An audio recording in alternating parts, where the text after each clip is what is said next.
So today we're celebrating the Buddha, of course, and our amazing good fortune to be living at a time when the Buddha's teachings are still here for us. It's an incredibly good karma for all of us, and to have found these teachings and to be able to practice. And in the suttas it says that our practice of the Dhamma is the greatest symbol or way of paying respects to the Buddha. And so we're going to practice today, of course, and we'll start with renewing the refuges and precepts, and then we'll, I'll say some things about the Dhamma, particularly this morning about the Buddha's birth and coming into this world for the benefit of so many. And then we'll have a break for the meal from 10:30 to 1. And so those of you practicing at home, I know some of you can't stay for the whole day, but for those of you at home who are continuing to practice during this day long, then you'll have a chance to do sitting meditation, walking meditation, have some food, maybe some rest, and then come back. And when you come back, all of us we're expecting we'll all be in the backyard here, and there's a little area where we're going to have a little shrine and a statue of the baby Buddha and some water with some rose petals in it, and an opportunity to really reflect on, in our practice, in our development of the mind, what is it now that we really would benefit from letting go of?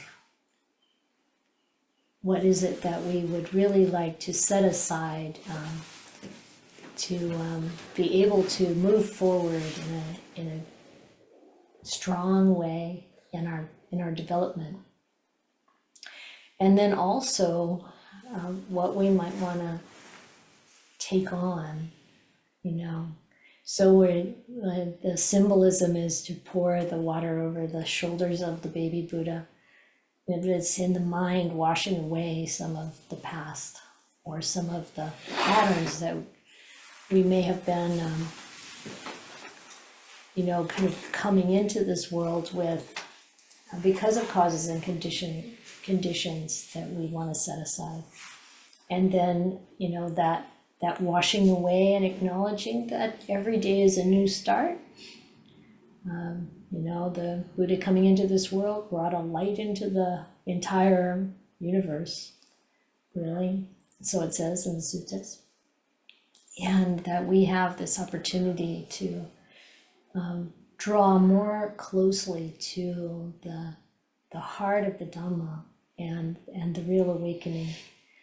So that will be the after the meal kind of gathering, and then more walking and sitting, and then at 3:00 we'll come back online again and talk more about the Buddha's enlightenment and his passing away, something like that. Throughout the day we'll get all 3 parts in there somehow that we're celebrating with Vesak. I really love Theravada Buddhism because our ceremonies are simple, brief, and powerful, and putting all of the birth, enlightenment, and death in one day seems really efficient. I like it. Okay, so we're gonna offer the precepts. Does she have a screen? Yeah, it's up there. Do you want to do that part? No, they sound pretty bad. Oh, It's no, just I mean, allergies. the sharing the screen Yeah, part. sure, I've got it. Okay. Yeah, the mouse, huh? Yeah. Okay. And we should pass out the chanting books. Did you get those up?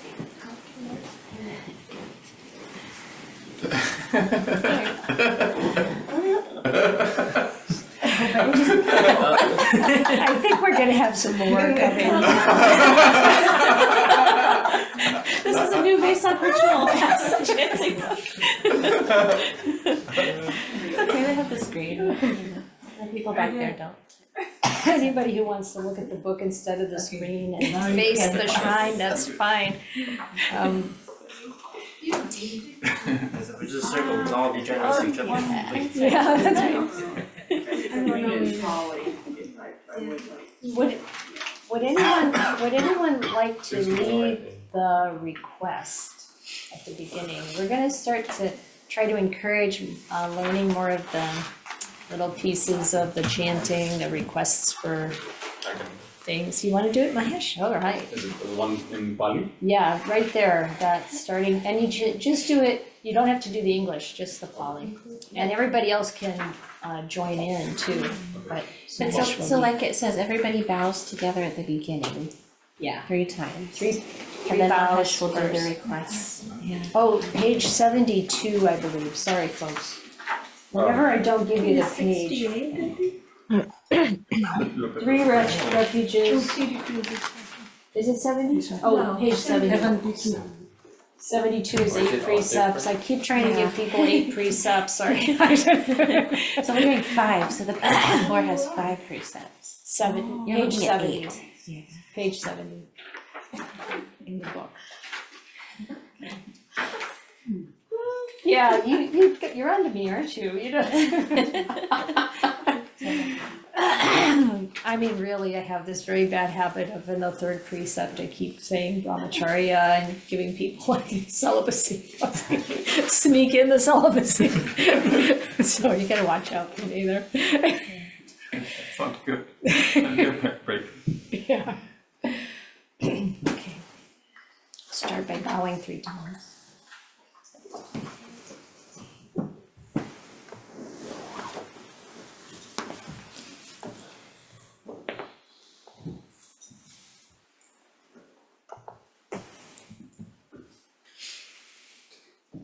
वयम् अय्ये तिसरेण सह पञ्चशिलानि यच्छामः द्वितीयाम्पि मयम् आये तिसरेण सह पञ्चशिलानि यच्छामः तृतीयाम्पि मयम् आये तिसरेण सह पञ्चशिलानि यच्छामः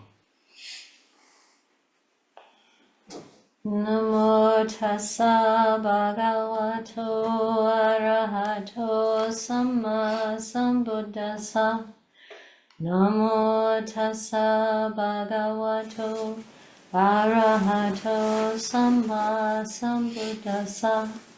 Namo tassa bhagavato arahato samma sambuddhassa. Namo tassa bhagavato arahato samma sambuddhassa. Namo tassa bhagavato arahato samma sambuddhassa. Namo tassa bhagavato arahato samma sambuddhassa. Buddhang saranang gacchami. Buddhang saranang gacchami. Dhammang saranang gacchami. Dhammang saranang gacchami. Sanghang saranang gacchami. Sanghang saranang gacchami. Dutiyampi Buddhang saranang gacchami. Dutiyampi Buddhang saranang gacchami. Dutiyampi Dhammang saranang gacchami. Dutiyampi Dhammang saranang gacchami. Dutiyampi sanghang saranang gacchami. Dutiyampi sanghang saranang gacchami. Tatiyampi buddhang saranang gacchami. Tatiyampi buddhang saranang gacchami. Tatiyampi dhammang saranang gacchami. Tatiyampi dhammang saranang gacchami. Tatiyampi sanghang saranang gacchami. Tatiyampi sanghang saranang gacchami. Tisaranang gamanang nititang.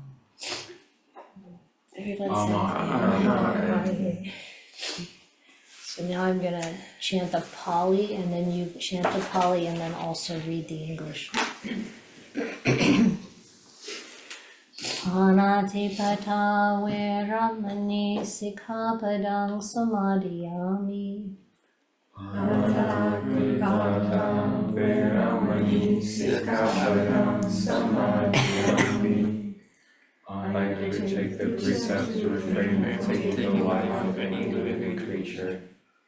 Adina dana veramani sikkhapadang samadhiyami.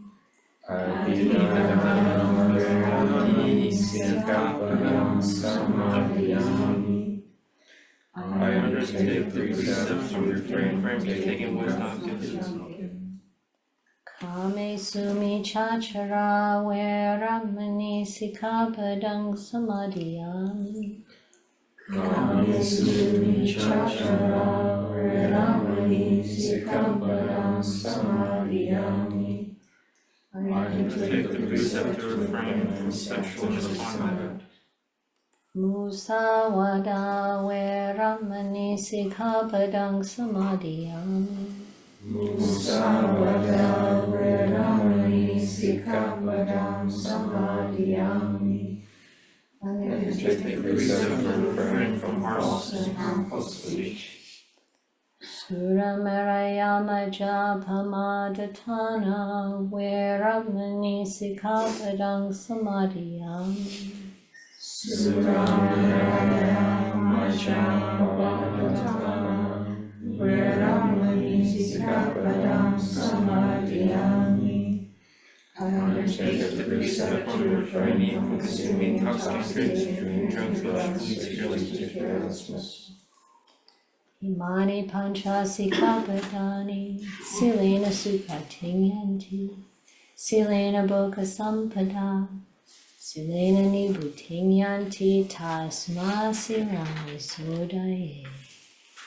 Sadhu, sadhu, sadhu. And 3 vows.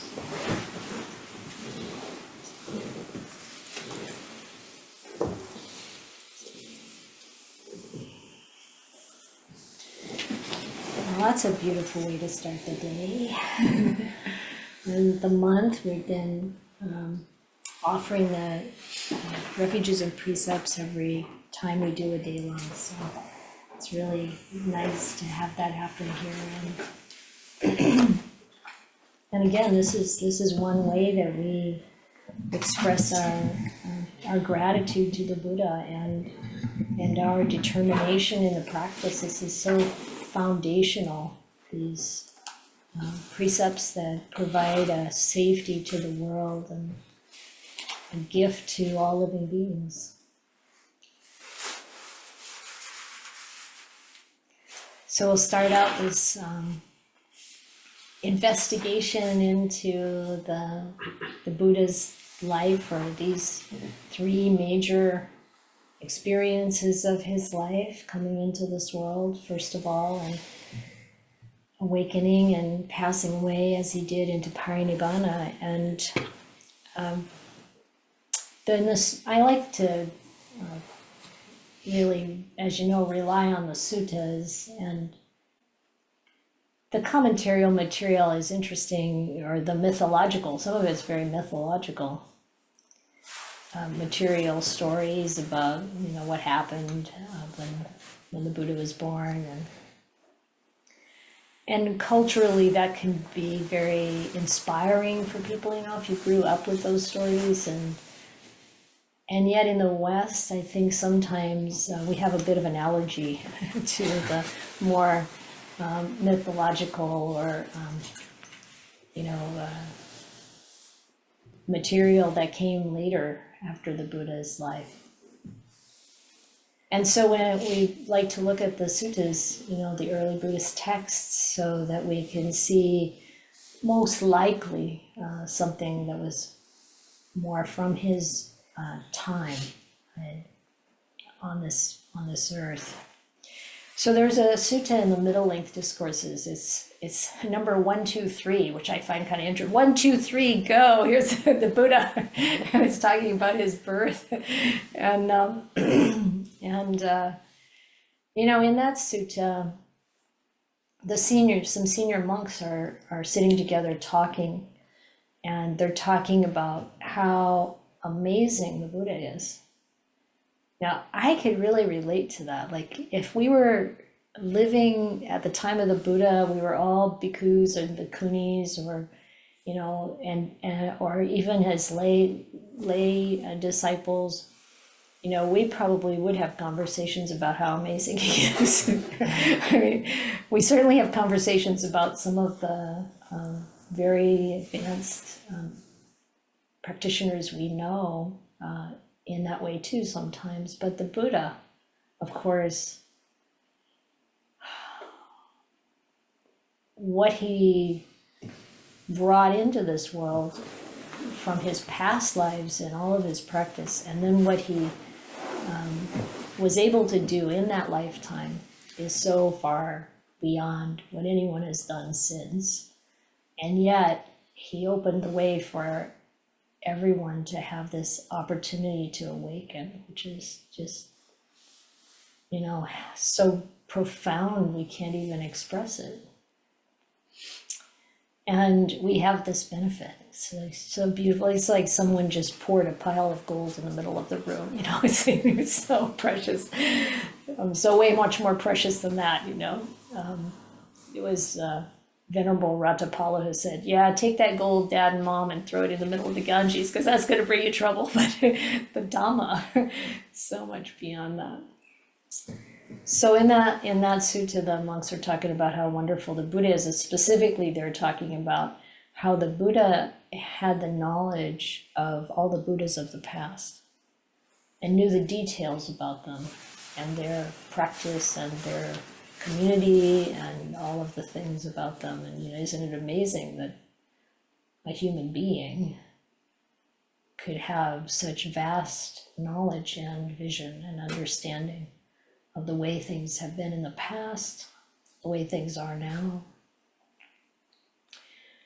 We heard a lot less about what would happen in the future, because the Buddha really taught that it's uncertain. And I liked Ajahn Amaro's characterization of it, which many of you have heard me say many times. You know, one day I was talking to him about, I'm not even gonna go there. But he just said, you know, everything is preconditioned and nothing is predetermined. So even though the Buddha might say it's very likely, it's, you know, this is kind of what happens to a person if they act this way, and this is what happens to a person if they act that way, coming back to precepts in particular, it's never for sure. It depends on all kinds of factors. Causes and conditions come together in ways that are so complex, we'll never be able to sort it all out, but we know how to put in more goodness and get more goodness as it goes along, which is very important. So they were talking about that, and then their conversation was interrupted because the Buddha came by. And then, you know, everybody gets quiet. And then he said, so what's the conversation that was just happening? And which we see that frequently in the suttas. The Buddha comes by and wants to know what was going on beforehand, and then gives a teaching about it usually. And this is no exception. But before the teaching, they say, well, we were just talking about how awesome you are. And he said, well, tell me more about that. I think it's pretty funny and great because he's trying to encourage them to really, you know, increase and develop their faith and their understanding. So it was Venerable Ananda who goes through a list of miracles that occurred, or amazing, wondrous, things that happened that before the Buddha came into this lifetime, he was in the Tusita heaven, and that he was already intent upon awakening, and that he remained there in the realm of the joyful gods, joyful devas, mindful and aware. So that's interesting. And then when he passed away from that realm and came into his mother's womb, there was an earthquake. And there was a great light. I believe that was one of the times, or a couple of times, when, as Ananda's talking about these great miracles, that there's this immense, incredible light that shines through the whole universe. And it says, even in those places that are kind of in between, where it's completely dark, but there are living beings there. And this flash of light, which is so bright, they can see other living beings are there, and they go, oh, there are other living beings here too. I mean, can you imagine a birth in a place like that? Interesting. And again, this is, Ananda said that he learned these things in the presence of the Buddha, so the Buddha must have talked to him about this. And then when he came into his mother's womb, and he's, his mother's carrying him for 10 months, kind of like the normal thing, the normal way we all got here, but there were some differences, I wouldn't say abnormalities, but in a very positive, powerful way. It says that his mother became purified in her conduct. She couldn't break a precept during that time. She's like providing the way for the Buddha to come into the world, and she's got this being there that's so awesome already. And she, her virtue is completely purified, and she's not wanting any kind of romantic involvement, and it said no man could violate her. And she had no discomfort.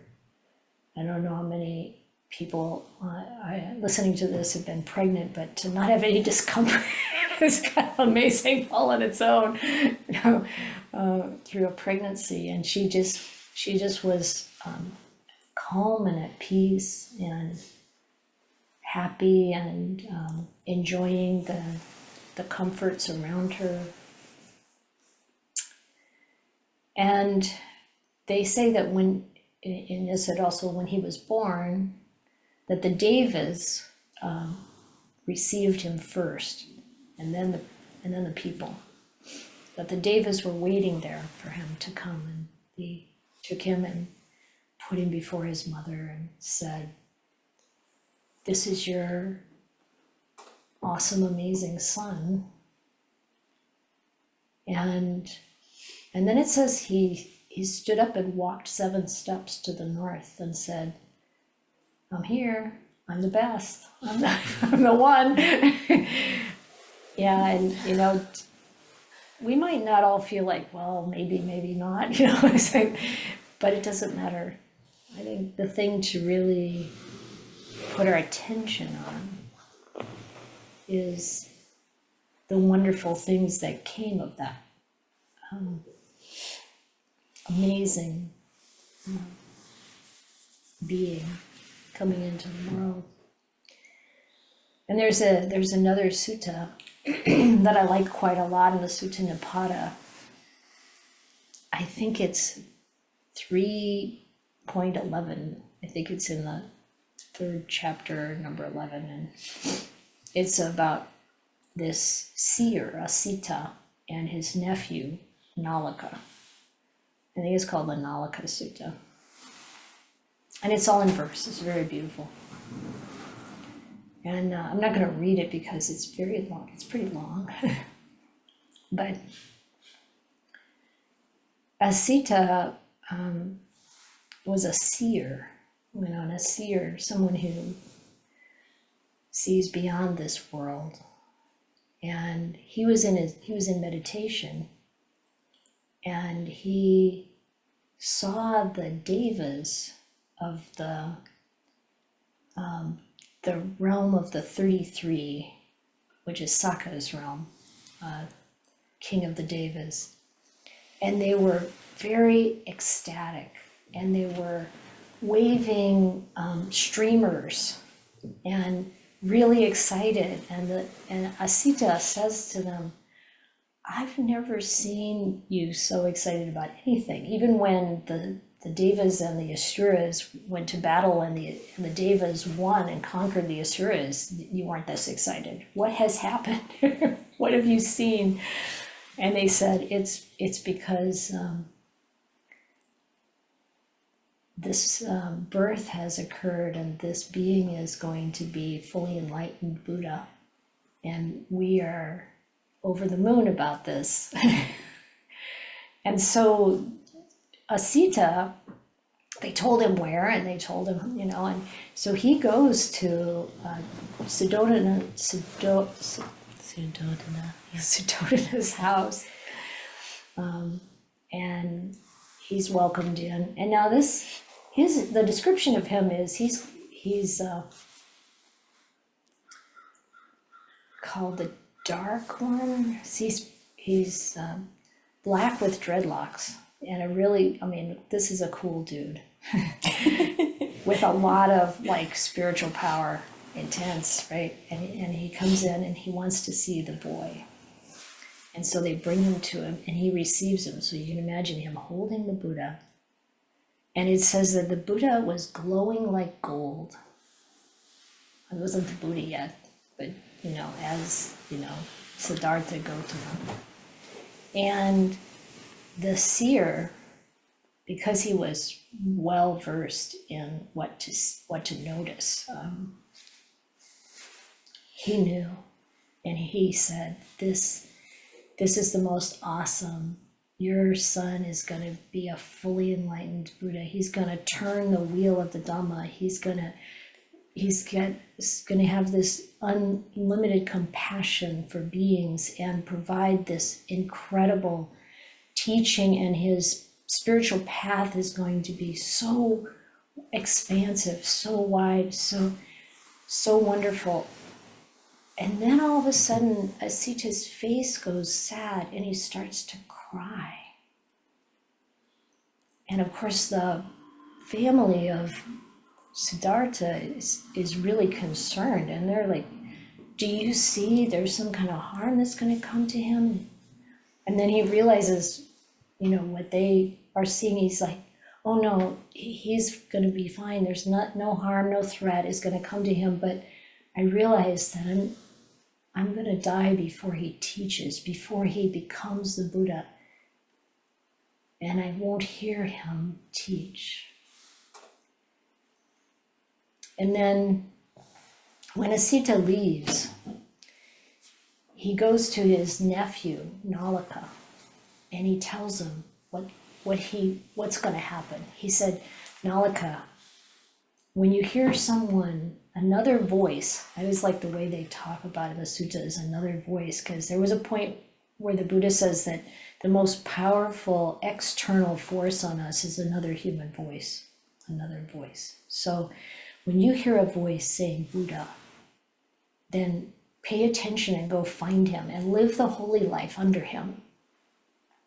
So the rest of this poem is about Nalaka going to the Buddha and realizing that his uncle was correct, seeing I mean, his uncle was so kind and so wise, so able to see into the future. And so he asks the Buddha to teach him how to become a sage, how to become awakened. And the Buddha did.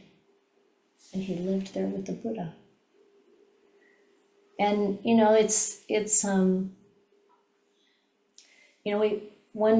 whenever we read these things, and whenever we hear about these things, the important question is, how do I take this in a way that's going to inspire me on the path?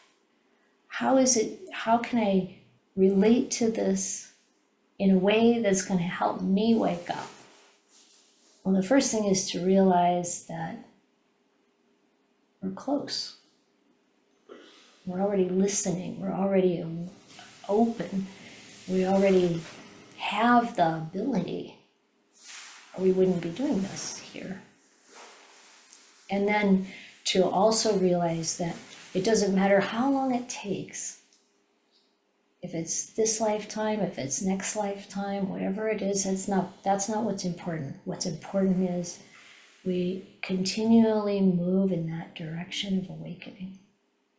And that we use everything that comes along as that opportunity for practice. That we really, really observe what it is that occludes our vision. What is it that are the stumbling blocks in our own path? What are the patterns that we have that maybe we brought in from a previous life even, or our conditioning as we've been growing up in this world and, you know, are set upon by all kinds of different conditions and pressures or whatever they might be. What is it that is in our way? And how can we really, what are the things that really inspire the mind? What are the things that really help the mind, the heart to clear, to open, to love, to practice, to appreciate, to give, to live a truly beneficial life for ourselves and for others. And when I look at the Buddha and I think, that is, what a powerful example of a life well lived. And many lifetimes well lived. And, you know, then being careful not to think, oh, well, yeah, but that's the Buddha. I'm just like I am, you know. But to realize not to be unrealistic, never to puff ourselves up, because that's a huge barrier, but to let go of the sense of self and really use our ability to investigate, to see the truth about our own minds, our own situations, that we can then, you know, kindly but sincerely and with energy help ourselves. And in doing so, we help each other.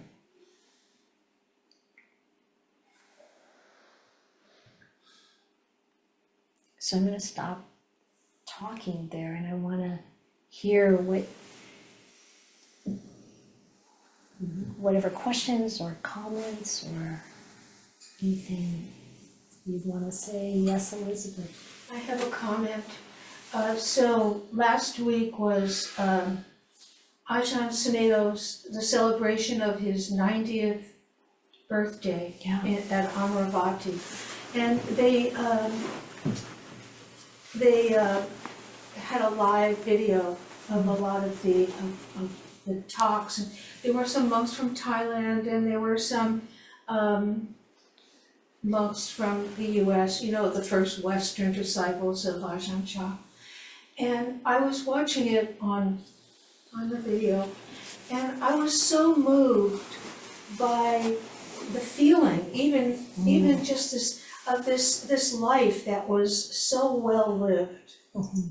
You know, a modern Western guy Yeah, so well lived. And then the whole field of goodness, all these monks who have been practicing for 40, 50 years, it was like a field of goodness. yeah. Yeah, and you can start to see, you know, that like even in our chanting, we talk about the sangha, the noble sangha, you know, those levels of awakening, and how it creates an unsurpassed field of merit for the world. Yeah, field of blessings. It's beautiful. Yeah, and then each person who supports that, you know, I mean, this is something that it's the, you know, like it's the fourfold sangha, and I think I like this idea of maybe just thinking about twofold. You have the mendicants and you have the laity, and we all work together. And there's so much that we can do in whatever form we've taken to awaken. Thank you. And the Buddha started it all. And that's what we're showing gratitude to today. Yeah. So from the story, it sounds like the people at the time of the Buddha, before he started teaching, already has some concept of enlightenment. Like there is such a thing. Mhm. But what would their concept of enlightenment be? If Good question. I mean, we can imagine based on some of the concepts of enlightenment that we find in other religious traditions, for example. And there's a lot of similarity in many ways. Ajahn Gunhao said a number of times when we visited that, you know, all the religions have the same aim. He talked about Christianity and Islam and Judaism, and, you know, and what he's talking about is the moral virtue, loving everyone, you know, and then you'll hear things like, you know, the small self decreases, not from Ajahn Gunha, but this is kind of like what we hear from other traditions. And then there's the large self, which is more like, you know, you're dissolving your ego into this larger kind of entity. It's a very, there's so many similarities, and yet there are differences because the Buddha's vision was so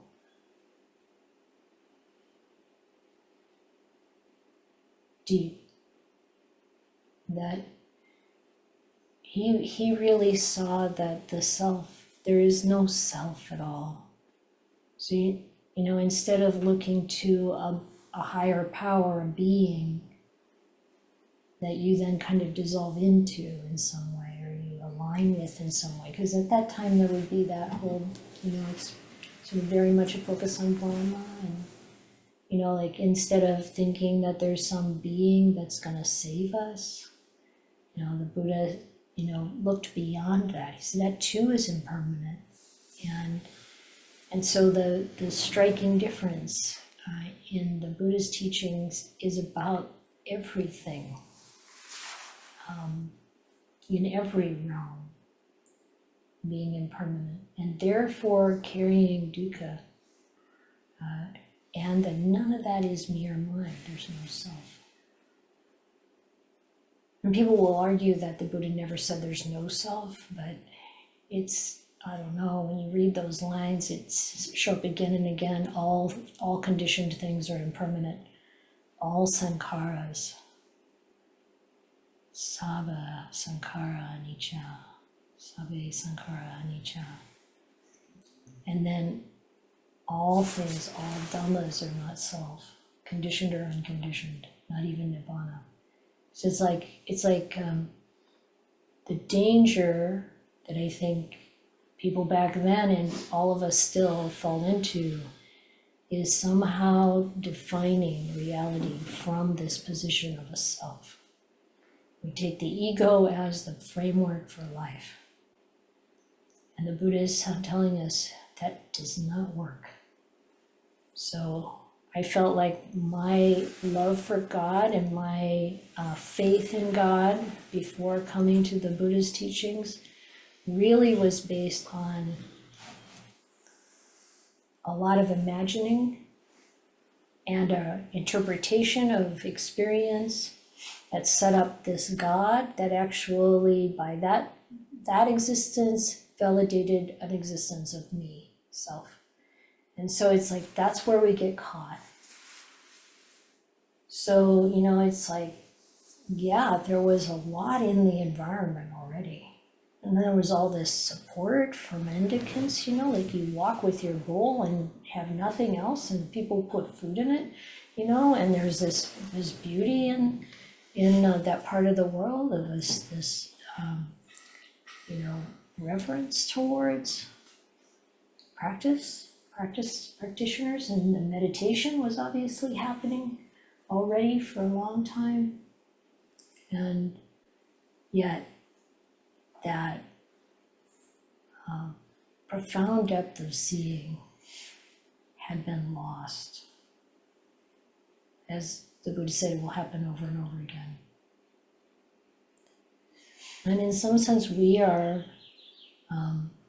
able to carry on that profound depth of seeing, but we can't water down what the Buddha said. That will cause it to fade away. Like you were talking about the meditation too, like the Buddhist previous teachers, they thought that was enlightenment, like the higher meditative states. You're like, yeah, that's it, there's nothing more to do. We're enlightened and Yeah. we can get that jhana, I don't even remember which, did they get as far as neither perception or not perception? I don't think so. They were talking about the immaterial realms, I know them, but yeah. So they thought that was enlightenment. Yeah. And the Buddha's like, really? I'm still suffering. Yeah, that's right. Yeah, when That's I'm not right. meditating, it's still, Yeah, and to really recognize that that still happens today, you know, you'll have people say, I'm an arahant.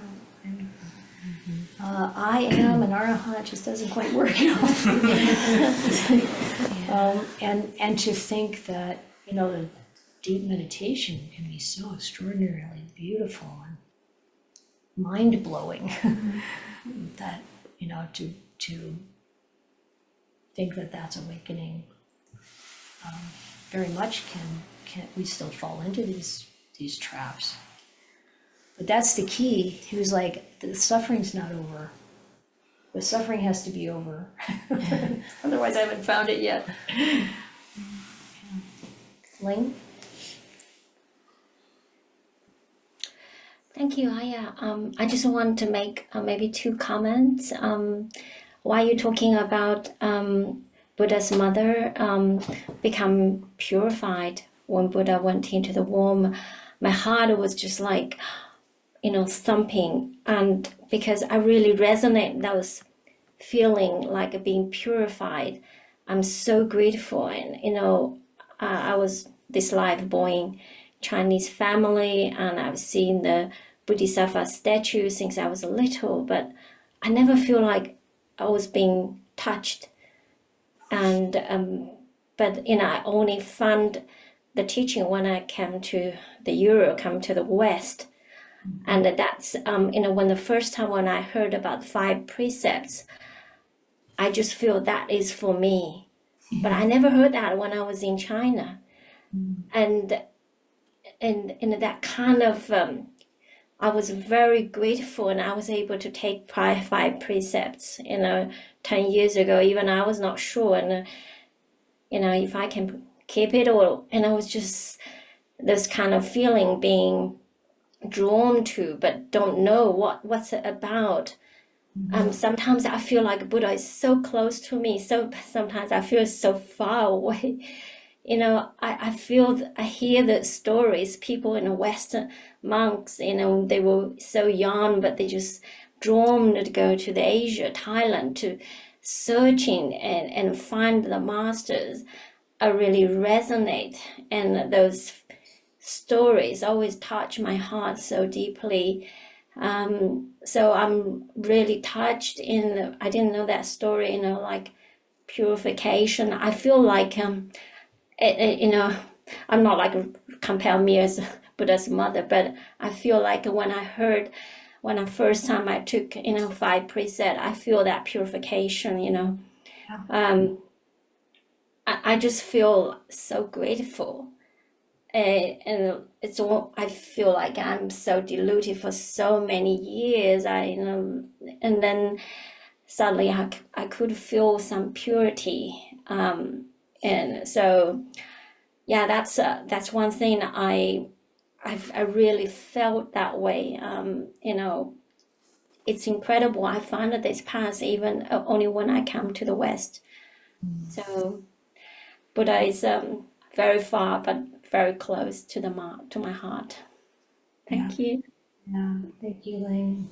I mean, I think that's it, feeling that inspiration and then learning, what is it, what are the conditions under which the Buddha feels far away, and what are the conditions under which the Buddha feels near to us, and how do we put more of those conditions into our experience? And, like having this kind of spiritual uplift and really embodying that as much as we can, this makes a difference in the way we interact with everyone. So this is something for us to practice.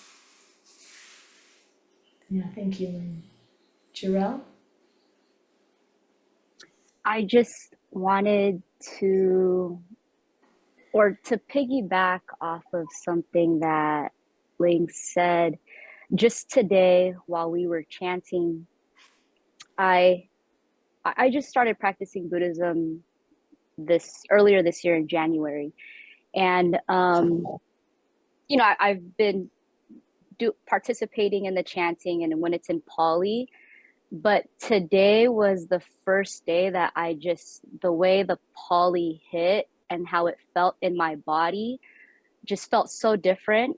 And I personally was correlating that to because I started practicing taking more of the precepts, specifically fasting. So through the fasting, I feel like I don't know what's happening, but just something's hitting differently, and it's just interesting to observe and to experience. Wonderful. Thank you, Jarell.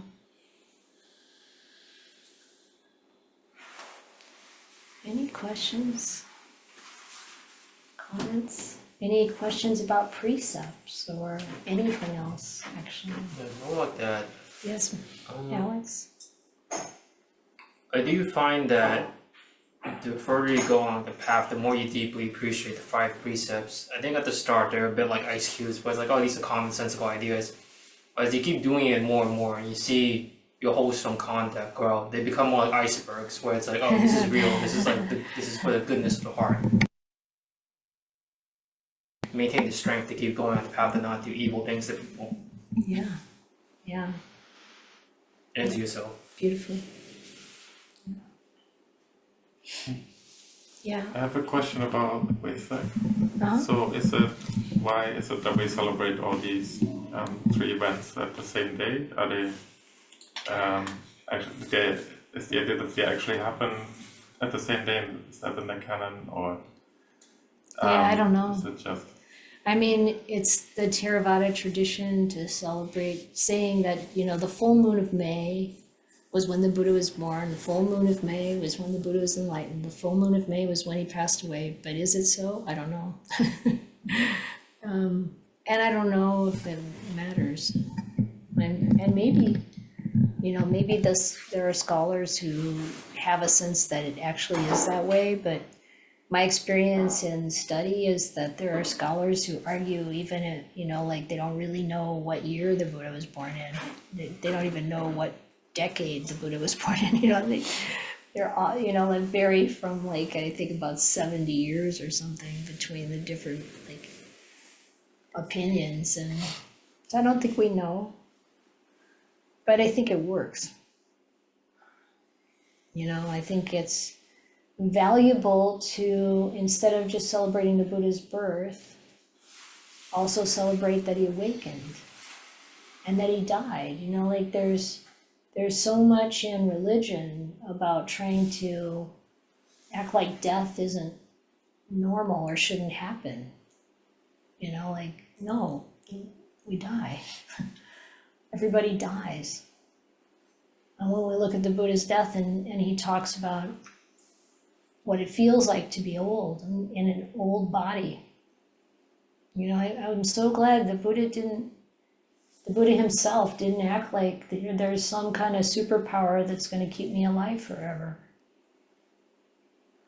But in so many traditions, I'm sure the ones that dated way back before him, you know, they have some, you know, master teacher who's still alive in the Himalayas somewhere, you know, after like millennia.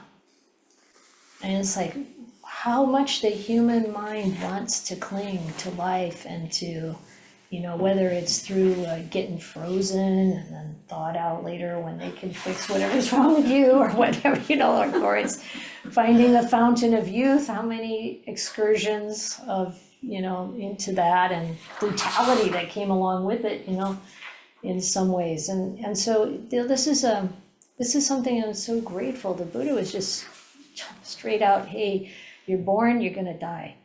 That's how it works. And so I'm kind of glad that they do put it all in one day. So we get the whole, you know, in one day we can reflect on the whole thing and not act like, oh, this is the glorifying part and oh, that death part, we'll keep that out of the picture. That's my take on it. Julie? First, sorry, I had a very simple question before, but then death came up, and I just wanted to say thank you for normalizing death a little bit more. My daughter was 16 and she died last year, and sorry, when I listened to you particularly speak about death and how it's okay to die, it brings me a lot more peace, because that's the truth. Yeah. But my question was, when, so I took the precepts last month, and it's spring, and I did switch back to vegetarianism. I was vegetarian for years and then moved to Montana, and it's like a meat eating culture. So I'm back to being vegetarian and I feel so much better. But then we got sugar ants in my house. Oh, yeah. And like getting into my dog food, and what do we do if we break that precept in that way? And I am much more aware of what I'm doing when, like, I did put tarot out and I feel really bad about it. What do we do if we break our precept? So when we break our precepts, we come back and we renew them again. And we know what we did and we don't want to do it again. And we try our best to not do it again. And when you come into a situation like that, the first thing you can do is talk to the ants. I'll tell you, I've seen this work. You talk to the ants about how important it is to you that they're not there and that they go somewhere else, and how you want them to be safe and you don't want to hurt them. You don't want them to get hurt. And sometimes they disappear. I've also seen that not work at all. And they're really determined. And, you know, I noticed when we were visiting Ajahn Ganha a couple years ago, and this came up, and there was a lady talking about the ants in her house, and, you know, obviously just driving her crazy, because they can get so bad that they're just into everything. and you can't keep them out, even you're making like, you know, a dish with water in it, and then something on a pedestal that you're trying to keep the ants out of. And then I had this once, they were making a chain of ants across the water and walking over it. Now, this is like, how do you deal with that, you know? It's like, you know, and this lady was talking about it, and Ajahn Gunha, he was just, no way was he gonna say it's okay to kill the ants. He said, what you gotta do is watch your mind.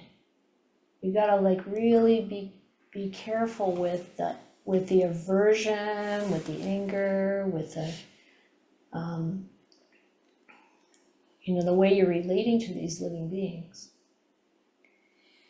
And then he said, she said, you know, the way you're talking, then I could just have to sell my house and move. And he said, yeah, you could sell your house and move.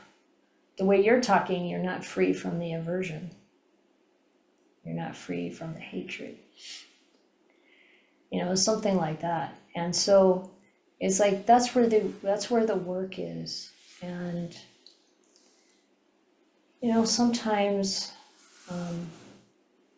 so when we break our precept, or we cause harm to living beings, then we can also make merit and share it with them. We can wish for them to have a future that leads upwards, that kind of thing. And yeah, I think that's how we have to go forward. And I mean, you know, you read the suttas and everything's like, you know, people are getting enlightened, first time you meet the Buddha and all this stuff, it's all great. And then you read the Vinaya and you go, oh my God, it's like what the monastics did,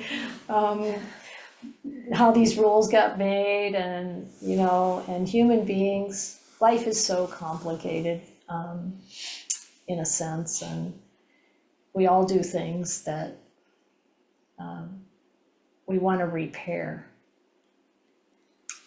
And the Buddha was just so great about rehabilitation, you know, so, you know, it's that acknowledgement and, like you said, being more aware and being more sensitive, but there's also no guilt in Buddhism. So it's not like feeling bad about it. It's about noticing that my tendency to feel bad, my tendency to feel averse, all of those things are things to purify out of the mind. And, you know, what's going to help us is really understanding deeply the Dhamma. So we keep on practicing.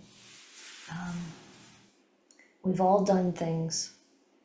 And when it's past, you put the past behind you, you let it go and not dwell on it. And just continue to try to do the very best we can.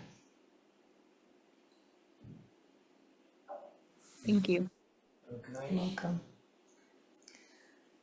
Yeah, Alex? Yeah, for me, when it came to insects, it was a lot easier for me to be compassionate to them when I realized that they too were looking for safety and comfort in the world. Yeah. That's why they entered the house, because they were looking for safety too.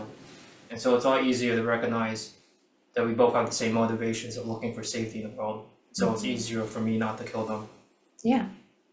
Yeah, well, I think that comes into play early on when we actually have the aversion still. But I think where Julie's at, and probably a lot of people, is you don't have the aversion. You really don't want to harm them. But they're creating so much either damage or disaster in the house that, you know, like you have to see what's practical too, I think, in a way. Kerdwin?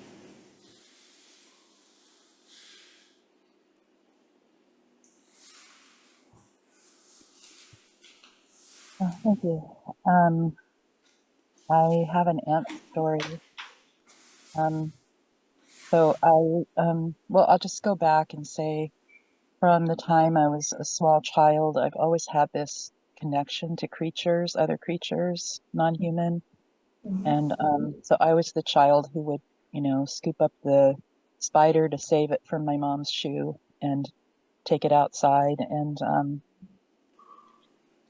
anyway, so we get a lot of ants here at a certain time of year. And, I have a caregiver that is not Buddhist, and but he doesn't ever kill the ants.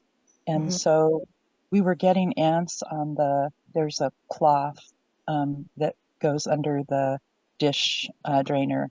And so I would, Right. go in and there'd be all these ants all over it.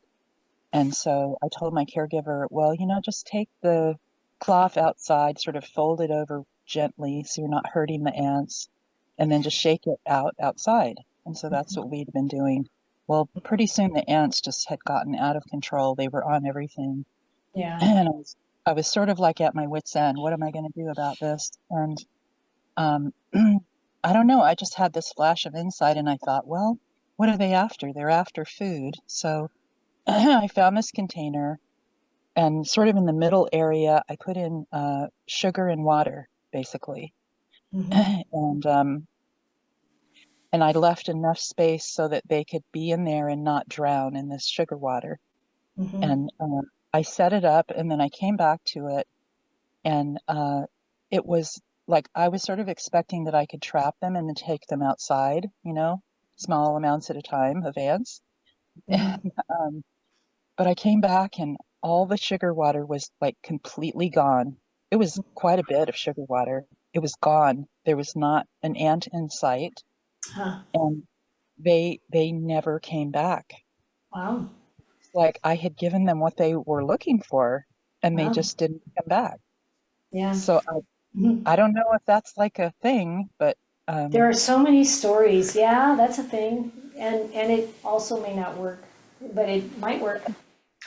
One time I was came to Wapananacha. My son was a monk there, and he they were giving me a kuti to stay in, and I'm like, oh cool. And it was a new one. It had a toilet of its own in the back, and a different little building. And I thought, wow, this is really great. So I go into the toilet, and it's just a mass of black ants. And I'm like, okay. So I go to my son and I say, okay, what do I do about this? And he said, oh, just go in there and splash some water around. Just let them know this isn't a really good place to be. And I'm like, uh-huh. Okay. So I go in, I splash some water around, and I go leave, and I leave it alone, and come back later and they're all out of there. I'm like, wow. And then I saw the condo they had built inside the toilet tank. It was pretty impressive. So I took that away because there were no ants around. Like, I don't want you to live here anymore. The message was strong. Like, I'm taking away your dwelling. And I don't think I had trouble anymore while I was there. So, yeah, who knows? What was the condo made of?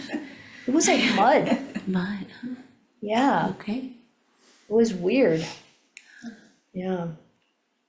There are some pretty aggressive ants in Thailand. Anyway, we don't have to go there. Ants, don't kill them, got it. What? Ants, don't kill them, got it. Try not to, but don't dwell on the past either.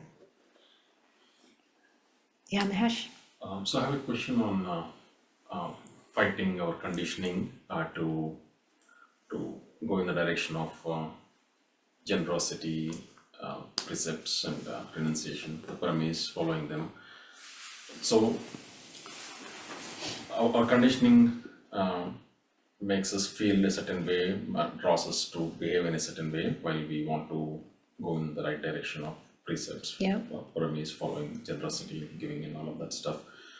So in practice though, every time let's say I feel some way, putting it aside and trying to go in the right direction, it seems that's a practice. So I want to understand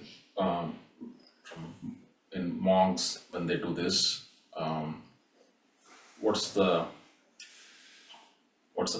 percentage or average what percent How do they much actually success, do? how, Yeah, more like not success, but how much how many times do they actually do this? I want to understand from practical perspective, because ideally it seems like, okay, every time I feel a certain way and then the right direction is a different sense, the thing is to do that. But what is practically possible? What is like for monks and all that who practice?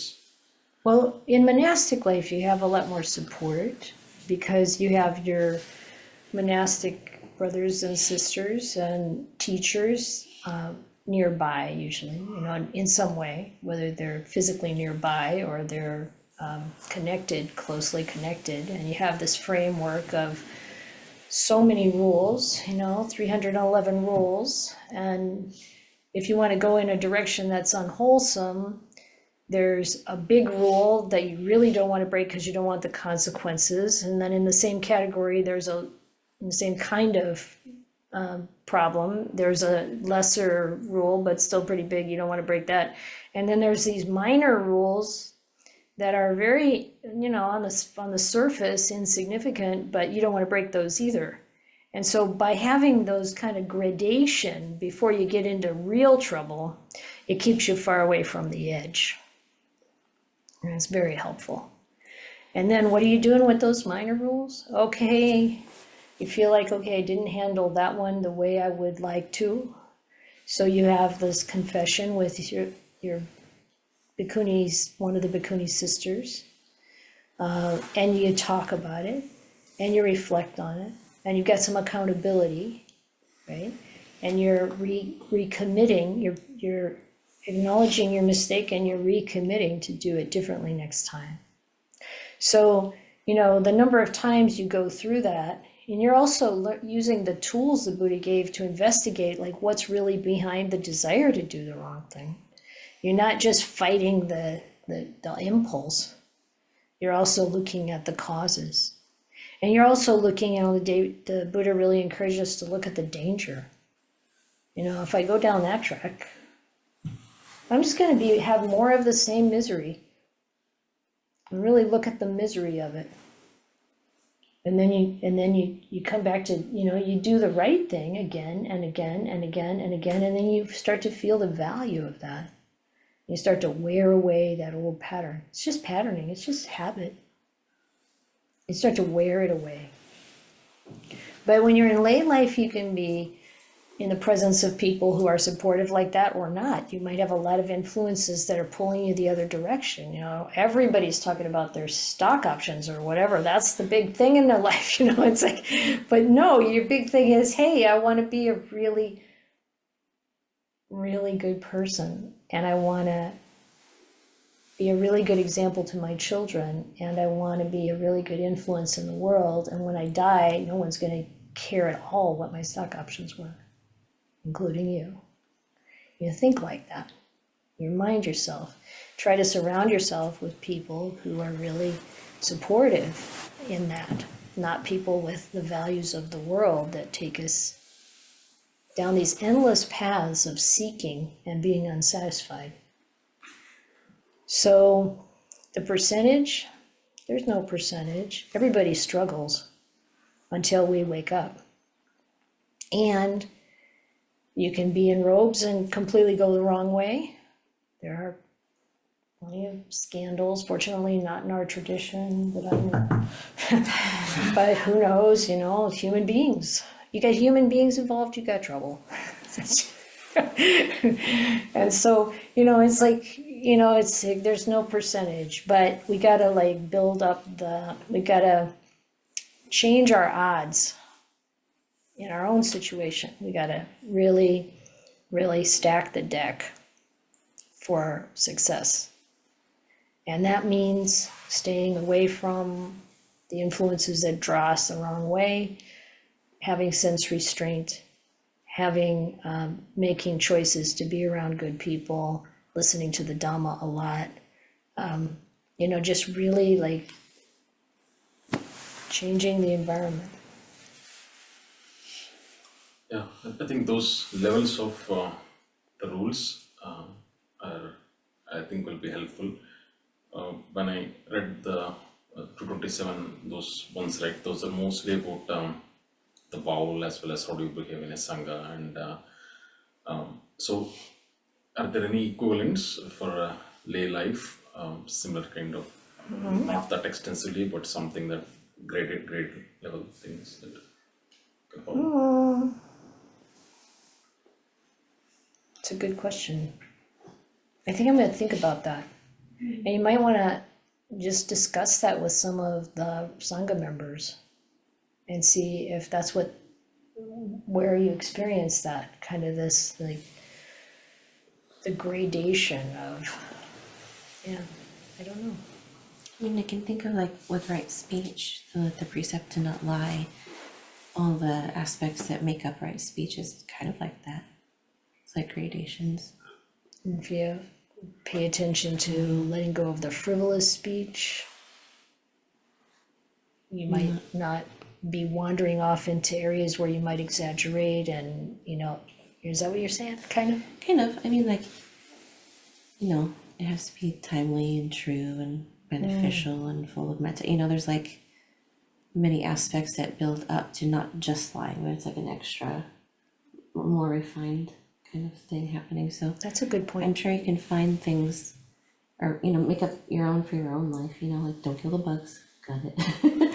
It's better than not just killing people. But like everything. Yeah. Like I think of that story of that lady we knew who worked at that office and was like taking candy out of the candy dish, Oh, kind of yeah. a thing. It's not really stealing. No one would really care, but it's not really meant for you. Like she's just working, doing nighttime, stuff, and the candy's for the customers or whatever. So, there's like gray. You can Yeah, refine it. define, yeah, within the precepts. The regular like 5 is good. And then I was talking to somebody who was talking about shopping as an addiction, like an intoxicating thing. Like online shopping is intoxicating, it's like an intoxicant, so she's staying away from that. So there's ways to play with this. Yeah. Maybe you could write a book about it. And then you'd have it all like down and you could help everybody else. Find those gradations and put them in writing. So there are like some sutras about, like I think there's something called like the lay life vinya, where it's like the value of good friends and like 5 types of good friends and then 5 types of friends. I'll leave you. Yeah, it's in the Sankalaka Sutta. Yeah, that one. Yeah. Actually 4 types, but Yeah. yeah, oh yeah, there's good information in the suttas. And we have to see how it applies in our experience. Okay, I'll let you go. So we'll be back online at 1:00 Pacific time. And for some people, that's probably the wrong time to be awake. I don't know. And thank you all so much for your practice. And we'll all be honoring the Buddha in our practice.